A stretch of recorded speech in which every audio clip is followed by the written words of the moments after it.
সড়ক দুর্ঘটনায় 2 শিক্ষার্থী মৃত্যুর ঘটনায় চট্টগ্রামের কাপ্তাই সড়ক অবরোধ করে বিক্ষোভ করছেন চট্টগ্রাম প্রকৌশল ও প্রযুক্তি বিশ্ববিদ্যালয়ের শিক্ষার্থীরা। গাড়ি চলাচল বন্ধ।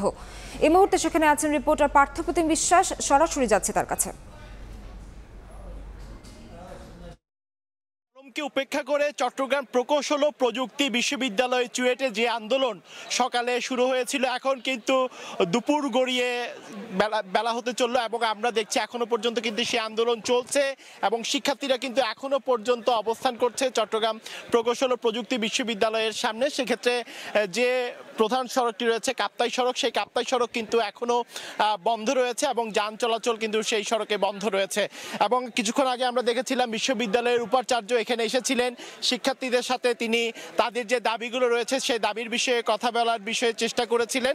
তবে শিক্ষার্থীরা বলছেন তাদের যে 9 দফা দাবি রয়েছে, ঘাতক বাস চালককে যেমন দ্রুততার সাথে গ্রেফতার করতে হবে, তেমনি যে আহত শিক্ষার্থী রয়েছে সেই শিক্ষার্থীর চিকিৎসার ব্যবস্থা করতে হবে, যারা ভুক্তভোগী পরিবার রয়েছে সেই ভুক্তভোগী পরিবারদের ক্ষতিপূরণ দিতে হবে সহ 9 দফা যে দাবি দিয়েছে সেই দাবি কিন্তু 72 ঘন্টার মধ্যে বাস্তবায়ন করতে হবে, না হলে কিন্তু অনির্দিষ্টকালেরও ধর্মঘটে যাবে, এমনটি কিন্তু বলছেন চট্টগ্রাম প্রকৌশল ও প্রযুক্তি বিশ্ববিদ্যালয়ের শিক্ষার্থীরা।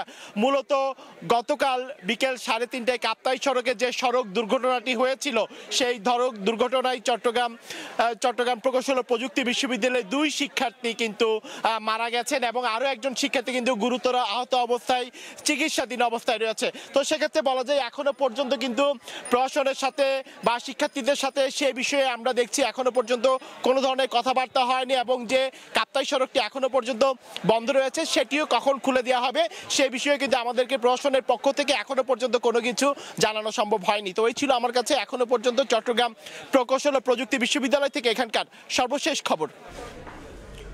সরাসরি যুক্ত ছিলাম চট্টগ্রাম থেকে।